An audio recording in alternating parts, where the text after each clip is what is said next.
ক্রোয়েশিয়ার জন্য অপেক্ষা করছেন, ক্রোয়েশিয়া ওয়ার্ক পারমিট হাতে পেয়েছেন, অথবা ওয়ার্ক পারমিটের জন্য অপেক্ষা করতেছেন, আবেদন করতেছেন, বা ইন্ডিয়া গিয়ে বসে আছেন, কিন্তু ভিসা হবে না।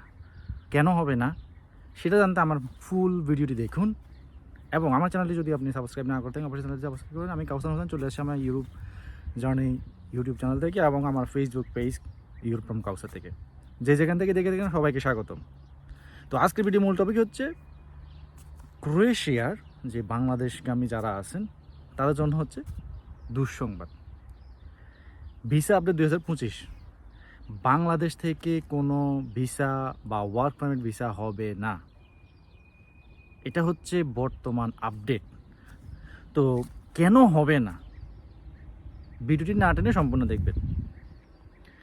কারণ 2024 সালে 12,400 ওয়ার্ক পারমিট ভিসা ইস্যু করেছিল ক্রোয়েশিয়া, কিন্তু এর মধ্যে 8,000 জন বাংলাদেশি তারা ক্রোয়েশিয়া কখনো যায় নাই, বাকি থাকলো 4,400।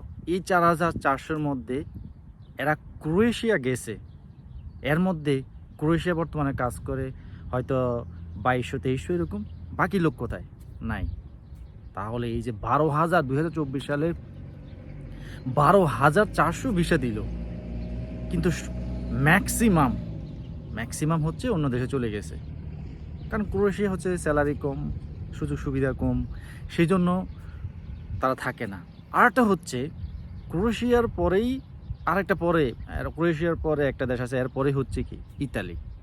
তো মানুষ ইতালি ঢুকে যায়, স্পেন ঢুকে যায়, পর্তুগাল ঢুকে যায়, যেখানে হচ্ছে সুযোগ সুবিধা। কারণ আপনি যদি ইউরোপের যে কোনো একটা দেশে, সেটা সেনজেন হোক অথবা নন সেনজেন হোক, আপনি যদি ইউরোপের যে কোনো দেশে একবার ঢুকতে পারেন, আপনি যে কোনো দেশে যাইতে পারবেন যদি আপনার লিগ্যাল আপনার টিআরসি থাকে, অবৈধভাবে যাইতে পারবেন।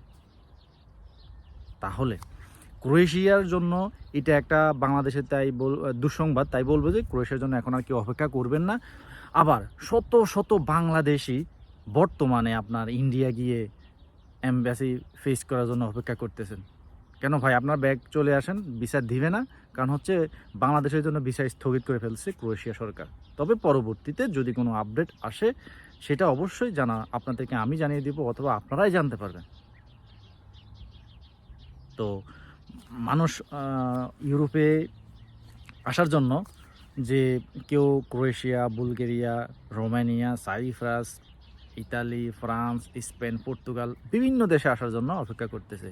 তার মধ্যে অন্যান্য দেশের মধ্যে কিছু কিছু ভিসা হচ্ছে, কোনো কোনো দেশে তো অনেক ভিসা হচ্ছে, বাট বর্তমানে ক্রোয়েশিয়া স্থগিত, একদম বন্ধ। এখন আপনি চাইবেন না, একটা লোক আনতে গেলে, একটা ওয়ার্ক পারমিটে লোক আনতে গেলে সেখানে সরকারের অনুমতি লাগে, সেখানে লাইসেন্স লাগে।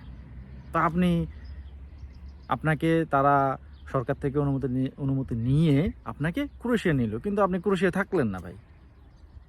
একটা হচ্ছে যে 2-1 জন পালাই গেল, কিন্তু দেখা গেছে ম্যাক্সিমামে যখন চলে যায় তখন কি ওরা আপনাকে ভিসা দিবে? আর বাঙালি বা বাংলাদেশি যারা আছে এদের মধ্যে ম্যাক্সিমামের টার্গেট থাকে আমি ইউরোপে সেটেল হব, কোথায় টাকা বেশি আছে, কোথায় আমি সহজে কাগজপত্র হব, এই চিন্তাই সবসময় থাকে। সো আমি আপনাদেরকে অবশ্যই বলবো যে আপনারা আর অপেক্ষা করবেন না, এটা বাংলাদেশের জন্য দুর্ভাগ্যই বলবো। কারণ আমাদের বাংলাদেশিদের জন্যই যারা ক্রোয়েশিয়া যায় তারা হচ্ছে বেশি দিন থাকে না, ওখান থেকে আপনার বাইপথে চলে যায়। সো যে যেখান থেকে দেখে এখানে অবশ্যই ভিডিওটি ভালো লাগলে শেয়ার দিবেন, কমেন্ট করবেন, লাইক দিবেন। আর আমার পরবর্তী ভিডিও কী নিয়ে বানাবো সেটা অবশ্যই কমেন্ট করে জানাবেন। সেই জন্য ভালো থাকবেন। আল্লাহ হাফেজ।